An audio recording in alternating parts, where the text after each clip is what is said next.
Imagine a city built like a perfect checkerboard. Imagine a city built like a perfect checkerboard. This was Heian, the main city of Japan. Today, we call it Kyoto. In the year 794, the emperor moved his court here. He wanted a city of peace and quiet. He made it look like Chang'an, the big capital of Tang China. The streets were wide and straight. Temples, palaces with curved roofs, everything was made to be in balance and order. Built on Chinese ideas about running a country, made to produce art, shaped how people thought about life. The emperor, the son of heaven, at the center. His power seemed like the heavens on earth. Rich courtiers lived fancy lives.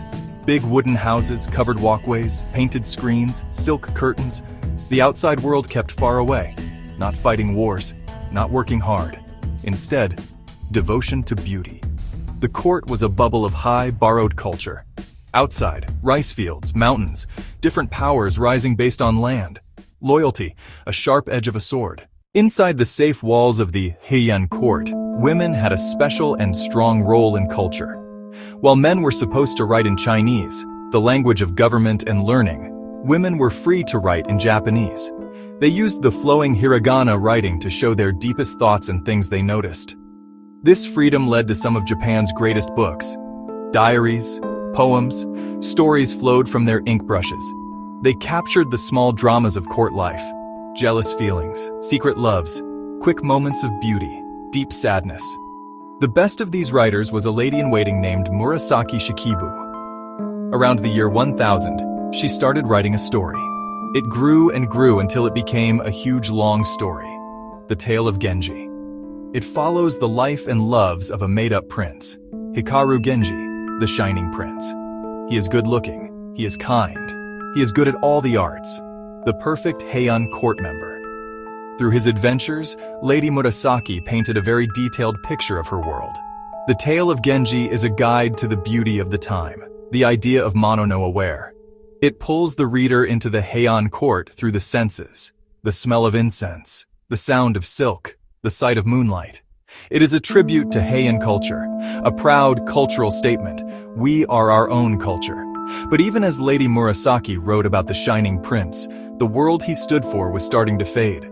The focus on beauty and the complicated rules of court life were becoming like a prison. The rich people were so focused on their own small world that they didn't see the growing dangers outside the capital's gates. The time of the poet was ending, and the time of the warrior was about to begin. The fancy world of the Heian court looked strong, but it was empty inside. The emperor, who was supposed to be the holy ruler, had become just a figurehead. Real power had moved to one rich family, the Fujiwara clan. They were very good at court politics. They would marry their daughters to the emperors. When a son was born, the Fujiwara grandfather ruled as a stand-in. For hundreds of years, the Fujiwara clan pretty much ran Japan from behind the scenes. This system made things stable for a while, but it weakened the central government. The Fujiwara and other powerful nobles were focused on power fights and lavish court life. They paid little attention to areas outside the capital. To pay for their lavish lives, they used big private estates called shogun. These lands often didn't have to pay taxes. As more land became private estates, tax revenue shrank. The imperial court became poorer and couldn't pay officials or maintain its armies. There were robbers, land disputes, constant small fights. Shogun owners couldn't depend on the distant court for protection. They had to protect their own land and make their own rules. So they hired private armies, tough, skilled fighters loyal to landowners, not the emperor. They were experts at archery, horse riding, and swordsmanship. They lived by a code of honor and duty. The court in Heian looked down on these provincial warriors. They saw them as uncultured and rough, but the court needed them. Each time the warriors fixed a crisis, they grew more powerful and self-aware. The delicate lacquer screen of court life had started to crack.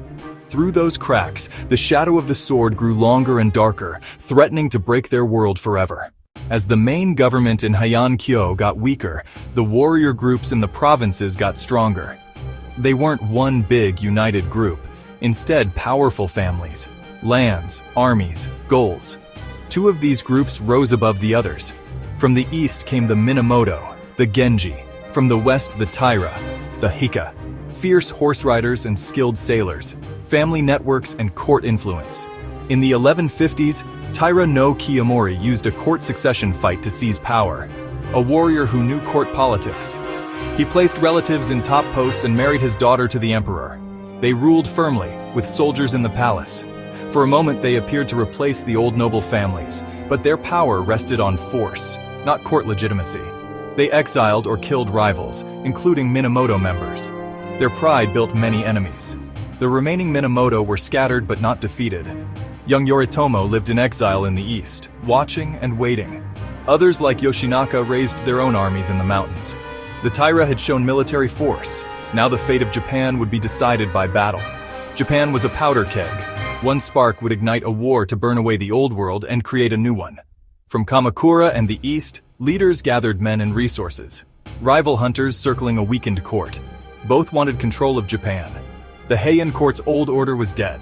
The Taira and Minamoto prepared for a final terrible fight. Everything was set for a final terrible fight. The spark came in 1180. An imperial prince, tired of the Taira's arrogance, called for war. He asked the Minamoto clan to rise up and destroy the Taira. Minamoto no Yoritomo answered the call. From his base in eastern Kamakura, he began to gather warriors. From Kamakura, he mustered forces. The Great Civil War, the Genpei War, had begun. It wasn't one battle, but a 5-year fight that raged across Japan. From eastern plains to western seas, it was a war of famous heroes, sad betrayals, and brutal fighting.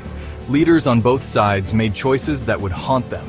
On one side was Taira no Kiyomori, smart, cruel, but failing in health.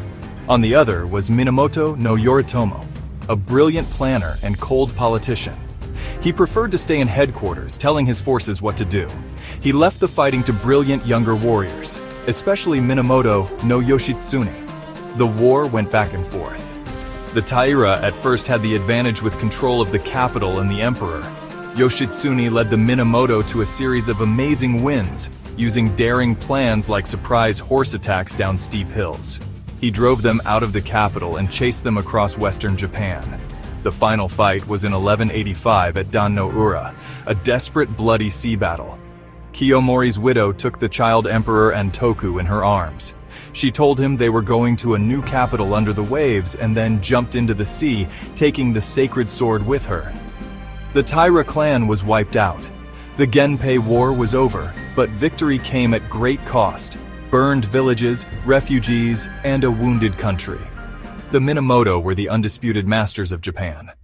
With the Taira destroyed and all rivals gone, Minamoto no Yoritomo stood alone. He was the most powerful man in Japan, and he had learned from the Taira's mistakes. He knew that moving to the capital and trying to play the rich people's game was a path to ruin. So he ruled from his own military camp in the eastern town of Kamakura. In 1192, the emperor gave Yoritomo the title Sei Taishogun, Great Barbarian Subduing General. Usually temporary, this was made permanent for Yoritomo. He was now the shogun, the top military leader of all Japan. This was the start of the Kamakura shogunate, a military government that would rule for over 100 years. Yoritomo set up a bakufu, literally a tent government.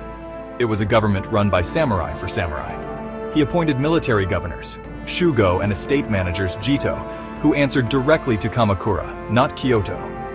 The values of the samurai became the nation's core values: duty, honor, fighting skill. The sword, not the brush, was now the ultimate symbol of power. Yoritomo created a two-part government. The emperor reigned in Kyoto as spiritual figurehead. The shogun ruled from Kamakura, commanding armies and land.